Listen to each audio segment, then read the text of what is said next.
आप कौन सी कैलकुलेशन करते हैं, ठीक है। ये जो क्वेश्चन मैंने लिखा है ये एक स्कूल में ये आया है क्लास 10th में। मैं रफली आपको फटाफट से क्वेश्चन एक्सप्लेन कर देती हूँ। ऐसे करके एक टॉय की शेप बना रखी है और ये टोटल लेंथ दे रखी है टॉय की, यहाँ से लेकर यहाँ तक, और उसको ऊपर 2 कोन दे रखे हैं यहाँ पर, और बीच में एक ये आपका सिलेंड्रिकल पार्ट दे रखा है, ठीक है। तो जो ईच कोन की जो लेंथ है वो 2 सेंटीमीटर है और दोनों का डायमीटर सेम है। उसमें क्या करना है आपने, अब आपने इस पूरे टॉय का वॉल्यूम बताना है। तो क्या करेंगे आप, दोनों कोन आइडेंटिकल है, एक कोन का निकालेंगे उसको ट्वाइस करेंगे, सिलेंडर का करेंगे, फिर उस सबको ऐड कर देंगे। ये हम वॉल्यूम का कॉन्सेप्ट होता है, ठीक है।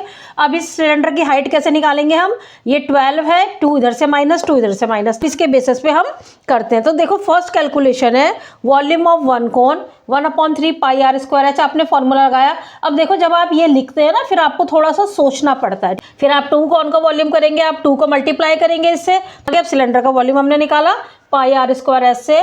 फिर हम क्या करेंगे, फिर हम जैसे लिखेंगे फिर थोड़ा सा हम सोचेंगे, 2 2 जा 4, है ना। इन सब चीज़ों में टाइम लगता है। फिर वॉल्यूम ऑफ टॉय के लिए क्या करेंगे आप, ये वाला वॉल्यूम दोनों कोन का और एक सिलेंडर का ये वाला वॉल्यूम, ये आप ऐड करेंगे। जब आप ऐड करेंगे, ठीक है, ये तो बहुत अच्छी बात है कि दोनों का डिनोमिनेटर सेम आ गया, वरना हमें एलसीएम भी लेना पड़ता। प्लस करने के लिए थोड़ा सोचना पड़ता है, 6 + 6 12। फिर आपने 7 से जब हम डिवाइड करते हैं इसमें भी थोड़ा टाइम लगता है। एक कैलकुलेशन आपकी ये है। अभी मैं आपको दूसरी कैलकुलेशन दिखाती हूँ, ठीक है। देखो कैलकुलेशन 2 क्या कहती है, वॉल्यूम ऑफ वन कोन, कोई कैलकुलेशन नहीं करनी है, सिर्फ लिख के छोड़ दिया।